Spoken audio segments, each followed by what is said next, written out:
এটা Burundi lake.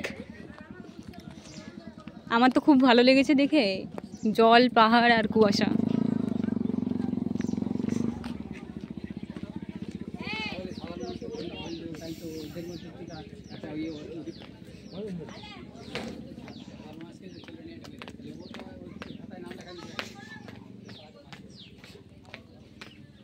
এদিকে নাকি বোট বুকিং করা যায়, কিন্তু এখন তো দেখতে পাচ্ছি না।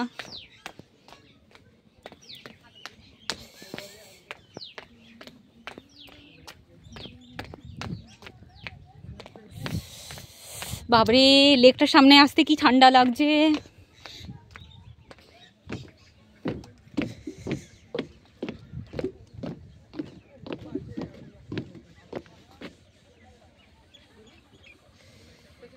জাস্ট ওয়াও লাগছে। কুয়াশায় ভর্তি। এই যে পাহাড়, এদিকে কতগুলো পাহাড়, মানে চারিদিক দিয়ে পাহাড়ে ঘেরা, আর মাঝখানটায় লেক।